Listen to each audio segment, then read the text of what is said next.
मैं हूँ नई दिल्ली के जंतर मंतर पर। मैं आपको दिखा दूँ, दलित समाज की महिला और तमाम जो है यहाँ पर लोग हैं जो कि एससी समाज से आते हैं। मैं आपको दिखा दूँ, यहाँ पर एक बैनर है जिस पे लिखा हुआ है नाबालिग पुत्री का अपहरण।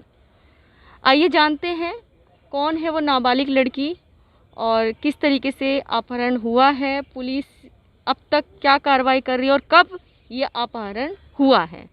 आप उनकी माता हैं? हाँ जी। कैसे क्या हुआ आपकी लड़की के साथ? वो लड़की मेरी 16 जनवरी को सुबह 8 बजे घर से निकली और ये लोग पहले हॉस्पिटल में भर्ती हुए 14 तारीख को, और मेरी लड़की 21 में। हाँ 21 में जनवरी में। और ये इन लोगों का प्लान था इसमें एडमिट होना, कोई बीमारी नहीं थी इनकी, और एसआई कार्ड लगा के इन्होंने अपना पारक हॉस्पिटल में एडमिट हो गए। और लड़का जब ये निकला उससे, हम पुलिस से बोलते रहे कि क्या नाम लड़की इन्हीं के पास है, पुलिस मानने को तैयार नहीं है, बिल्कुल बोलती इनके पास क्या देखा है तुमने। नहीं, कब हुई है आपकी लड़की अपहरण, कब हुआ है? ये जनवरी में, 16 जनवरी को। 16 जनवरी हाँ 21 में। हाँ 2020 में। तो आपको किस पे शक है, कौन है वो लड़का? लव नाम का लड़का है, बिहार का, और रहता शिवा में है। तो आप लोग जो रहते हैं इस समय, आप लोग तो पानीपत में रहते हैं? हाँ जी, शिवा में हम भी रहते हैं, पानीपत वहीं रहते हैं शिवा में। हाँ हाँ हाँ। लेकिन आप वैसे रहने वाले आप लोग कन्नौज के हैं? यूपी कन्नौज के। हाँ जी। हाँ हाँ कन्नौज हरदोई के जो पास है। हाँ हाँ। तो अभी तक पुलिस की क्या कार्रवाई है इन सब चीजों को लेकर? पुलिस हमारे से अंधी कानून चल रही, मेरे से कुछ बताया नहीं जा रहा, ना कुछ दिखाया जा रहा है। वो यही बोलते हैं कि हम कर रहे। अरे क्या कर रहे हो? 3 महीने होने जा रहे हैं, जब लड़की बरामद नहीं हुई भगवान थोड़ी ना हो तो क्या तुम कर रहे हो? और ज्यादा कुछ बोलो, ज्यादा बोलने का तो मेरा हक नहीं। बोलते हैं तो यही बोलते हैं कि हम भगवान है, उसका फोन बंद आ रहा है, फोन बंद आ रहा है। अरे वो फोन तो दूसरा लेके चलाने लग जाएगा, वो सिम भी नहीं चलाएगा, वो फोन भी नहीं चलाएगा, और लड़की भी बरामद नहीं होगी। नामजद किया गया है, उन लोगों को पुलिस का काम बनता है उनसे पूछताछ करे, उनसे सख्ती से पेश आए, तभी तो कोई केस खुलेगा। और ऐसी कोई भी कार्रवाई नहीं होती है, उनसे ऐसे समझौता किया जाता, मालूम पड़ता ये इनके बहुत करीबी हों। अच्छा ये बताइए, जिन्होंने अपहरण किया है वो कब किया था? आपने 21 बता दी, वो 16 जनवरी को किया है। तो आप लोगों ने जो शिकायत पत्र दिया है पुलिस में, थाने में जो शिकायत दर्ज कराई है, वो कब कराई थी? और 17 तारीख को, 17 जनवरी को। हाँ 17 जनवरी। हाँ। FIR कब हुई दर्ज आप लोगों की? 17 जनवरी को हुई। 17 जनवरी को। हाँ। यानी कि अभी तक कुछ दूसरी बात ये है, जब इन लोगों ने मतलब वहाँ पे जाके 17 जनवरी को जब FIR दर्ज करा रहे थे, उस समय ये अपना एक लेटर बना के ले गए थे, उसमें इन लोगों को नामजद किया गया था। लेकिन पुलिस ने क्या किया, उस लेटर को हटा के अपने स्तर से कार्रवाई बनाई। जब इन्होंने डेटा जो हम माता जी जो लिख के ले गए, वो लिया नहीं, पुलिस ने कुछ नहीं लिखा, अपने मर्जी से लिखवाया। और अज्ञात में रिपोर्ट लिखवाई है, अज्ञात में रिपोर्ट लिखी है। और दूसरी बात, इन्होंने नामजद किया तो उसी दिन नामजद किया था, लेकिन पुलिस ने ये कार्रवाई नहीं की। दूसरी बात ये कि इन्होंने क्या किया, जब डेट ऑफ बर्थ बच्ची की कम बताई तो इन्होंने 17 साल अपनी तरफ से लिख रखी, इनकी बात को नहीं सुना मैंने। और इसको बढ़ा के इसलिए किया कि मेरे ऊपर कोई प्रेशर ना पड़े, हम अपने ढुलमुल रवैये के आधार पे कार्य करते रहेंगे, किसी प्रकार से कोई मतलब ये चीज़ नहीं। जब हमारे द्वारा इसको स्कूल से निकलवाया गया और प्लस आधार कार्ड पेश किया गया, तब पुलिस को ये चीज़ लगी कि हाँ ये बात इनकी सही थी। लेकिन मेरी तो कार्रवाई चल रही वैसे ही। 17 साल की जो भी देखेगा वो तो एक दिमाग लगाएगा, बच्ची तो बालिक लग रही है, बच्ची अपने उससे गई हुई है। लेकिन वो अभी कितने 15 की है? वो तब 15 की भी नहीं थी, अभी 3 महीने कमी थे उसमें। अच्छा ये बताइए, आप उसके चाचा हैं लड़की? जी जी जी। तो आप लोगों ने कहाँ कंप्लेंट दी है इसकी? हमने इसकी कंप्लेंट जो है सबसे पहले थाने 29 सेक्टर में दी। जब वहाँ से हमारी कोई सुनवाई नहीं हुई तो मैं SP साहब के पास गया, जाके वहाँ भी इन्होंने अपनी बात कही, उन्होंने कहा ठीक मैं कार्रवाई करूँगा। इसके बाद मैं DC सर से भी मिला, ये मैं हरियाणा की बात बता रहा हूँ, पानीपत जिले की।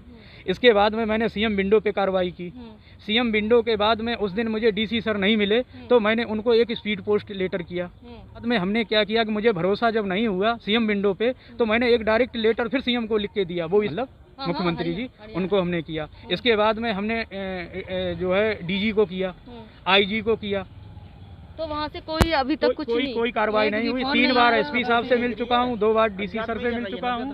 तो अब इस समय जो आप लोग जाते हो IO से मिलते हो, तो IO का क्या रवैया रहता है? वो बस फोन में यही कह देते हैं इनकी कार्रवाई करो, कार्रवाई बस कहने से क्या, जब हो नहीं रही तो हम तो यही समझे कुछ हो ही नहीं रहा है। इसके बाद में 15 तारीख को उसी दिन जब मुझे भरोसा नहीं हुआ कि कोई न कोई तो हमारी बात को सुनेगा ही, तो उसमें हुआ क्या कि हमने वहाँ से फिर एक प्रधानमंत्री जी को लेटर लिखा, फिर एक राष्ट्रपति जी को लिखा, एक गृह मंत्रालय लिखा, एक राष्ट्रीय अनुसूचित आयोग को भी लिखा, राष्ट्रीय महिला आयोग को भी लिखा। इसके बाद में हमने अपने यूपी योगी हाँ वहाँ मुख्यमंत्री को लिखा, फिर यूपी डीजी को लिखा। अब आप बताइएगा कि मैं बाकी कार्रवाई कहाँ बची है? कोई कार्रवाई ऐसी भी बची है, सिर्फ मीडिया बची है जो आज मैं खड़ा हो गया हूँ, बाकी मैंने कोई कार्रवाई नहीं छोड़ी है। और कहीं से भी एक फ़ोन नहीं आया, एक भी लेटर नहीं आया कि जिन्होंने ये पूछा हो कि आपका मतलब आप चाहते क्या हैं, आपकी समस्या क्या है। कोई मुझसे ये भी पूछ लेता इतने दिनों में तो मुझे ये लगता कि कानून में कुछ दम है, लेकिन किसी ने ऐसा नहीं पूछा है। अब आप बताइए इतने दिन में मैं किसी को मार दूं, मर जाऊं या खुदकुशी कर लूं, बताइए कितनी घटनाएं नहीं घट सकती हैं। अच्छा ये बताइए, आप माँ हैं बच्ची की, क्या लगता है कि बच्ची क्यों गई होगी? अब बच्ची को बैला फुसमा के ले गए, उसको क्या खिलाया, गुमराह कर दिया। अब वो तो सारे बालिग हैं, सारे वो तो बच्ची 15 साल की, वो उसको तो जैसा बता दिया जाएगा वैसा वो करने लग जाएगी। अभी इतनी समझ तो आए नहीं उसमें जो वो अपने हिसाब से चले। और उसको कैसे निकाल के ले गए, गुमराहपन में ले गए, खिला पिला के ले गए, हमने तो देखा नहीं। और पुलिस से कहते हैं तो यही कहते हैं तुमने क्या देखा है, जब हम देख लेते तो तुम्हारी जरूरत क्या पड़ती। पुलिस का भी रवैया एक अभद्र रवैया। हाँ बिल्कुल, मतलब कार्य कर ही नहीं रहे, उनको करना ही नहीं मालूम पड़ता, जिद्दीपन आ गया उनके अंदर, मतलब जिद्दीपन होके बात करते हैं। कभी कभी लगता है कि ज़्यादा बात करेंगे तो कहीं ऐसा हो कि यहाँ बात बढ़ जाए, तो हम लोग चुप चले जाते हैं। हम थाने में अगर गए, कहीं जैसे धूप है, छाव में खड़े हुए, तो ये बोलते उधर बैठ जाओ पार्क में धूप में, भगाते और वहाँ से। और थोड़ा कुछ जैसे बोल दो कि सर यहाँ बैठना मना, तो ये कहते हैं कि ज़्यादा मत बोलो, ऐसे करके वहाँ से भगाते। और ज़्यादा कह दो तो बोलेंगे बैठो, हम अभी आपको चाय नाश्ता कराते हैं, इसके बाद में बैठिए, आपका काम है कि आप आइएगा और हमारा काम है आपको चाय नाश्ता कराना। अब बताइए ये कोई तरीके हुए? हमारा मतलब हमारा मैटर हल करो ना। पीड़ित है उसी को और जो है किया जा रहा है, जो है उसको और पुलिस द्वारा भी किया जा रहा है, कोई सुनवाई नहीं, कोई। अच्छा आप बताइए, इतना समय हुआ, अगर कुछ हुआ होता तो मैं यहाँ क्यों आता? मेरा मतलब हमें हमारी बच्ची चाहिए, जैसे भी हाल में, अच्छी है खराब है जो भी है वो हमारे ही सामने ही, आप सबके सामने आएगी, लेकिन हमें हमारी बच्ची चाहिए। अब इतने दिनों के बीच में हमारी बच्ची के साथ क्या घटना घट रही होगी, जिसका बच्चा जाता उससे पूछिए आप। अगर कोई इस चीज को जानना चाहे तो अपने बच्चे को 10 दिन के लिए। थाना कौन सा है जहाँ पे आपने कराइए? पानीपत के थाना 29 सेक्टर। 29 सेक्टर। हाँ। अब इस समय रो रो के इनका बुरा हाल है, इनकी भी खबर लेते, कहीं ऐसा हो कि यही कुछ ही घटना में आ जाए। अब इनसे कहते कि आप गांव चलो, यहाँ छोड़ो सब कुछ, ये कहते मैं मर जाऊंगा पर गांव नहीं जाऊंगा, मुझे अपना भाई भी बचाना, भाई भी बचानी, और भी बच्चे उनके साथ हैं, तो हम परिवार के लोग भी अच्छा आप लोग करते क्या हैं? आप करती क्या हैं? छोटी मोटी दुकान है अपनी, जूते चप्पल की, और बगल में सब्जी की दुकान है, उसमें चप्पल बेचती हैं? हाँ छोटी मोटी है, 10-20 हज़ार की, 100-200 रुपए पैदा कर लेते। बगल में ये भी साथ में ही करते काम सब्जी का। इनके लड़का को जब तो अब आप लास्ट में अब क्या चाह क्या रही हैं? हम तो यही चाहते हैं कि हमारी बच्ची मिल जाए, और हम कुछ नहीं चाहते हैं, बस बच्ची चाहिए हमें, जैसे मिले वैसे मेरी बच्ची, किसी भी तरीका से मिले, मेरी बच्ची चाहिए और हमें कुछ नहीं चाहिए है। वाले ऐसा करते हैं आप लोगों के साथ जैसे आप ही जो है पीड़ित वो हैं और आप दोषी हैं, ऐसा? हाँ, मतलब जैसे हम दोषी हैं, हमारा ये दोष है कि हमारी बच्ची गायब हो गई, ये मेरा दोष है। इस तरीके से वो व्यवहार करते हैं कि वो मुझे ताड़ना देना चाहते हैं कि आपकी बच्ची गायब हुई तो दोष आपका है। और सारे वहीं रह रहे, उसके माँ बाप भाई बहन सारे वहीं रह रहे, तो मैं क्या केवल वो लड़का नहीं है, उसको वहाँ पे पूरी सुरक्षित रखे हैं। और सारे हमारी दुकान गायब हो गया है, लड़की लेकर के, बाकी माँ बाप वगैरह सब वहीं पे रह रहे हैं। और ये क्या हुआ कि पुलिस ने जब उस बच्चे को पकड़ा, जब इन्होंने कहा, उसको उठाया, ले जाते हैं थाने, ले जाके उसको 4 दिन बाद छोड़ देते हैं, वो तुरंत छोड़ देते हैं। और तुरंत छोड़ने के बाद में कहते हैं कि 2 दिन के बाद में तुम्हें पूरी बात बतानी है सही। और 2 दिन के बाद वो लड़का भाग जाता है। जब पुलिस ने उस लड़के को बरामदी नहीं कर पाई है, तुम्हारी बच्ची की बरामदी वो क्या करेंगे आप बताइएगा? अगर वो दोषी है तो पहले वो तक यानी कि अरेस्ट नहीं किया गया है लड़के को, अरेस्ट करके एक बार और छोड़ दिया। ये किया गया उसमें, एक दिन ऐसे 10-15 मिनट पूछताछ करके 2 दिन का टाइम दिया, उस टाइम में वो रात को निकल के भाग गया, आज दिन पता नहीं है। इसके बाद उसके माँ बाप जाते हैं, और उसके माँ बाप क्या कहते हैं कि वहाँ जाने के बाद ये कहते हैं कि हमारे बच्चे को जो है इन लोगों ने इन लोगों ने मतलब हमारे बच्चे को गायब कर दिया। मतलब उल्टी FIR दर्ज हम लोगों के नाम कराई जाती है वहाँ पे, माँ बाप के द्वारा, तो पुलिस भगा देती है कि तू झूठ। अच्छा, आपके नाम?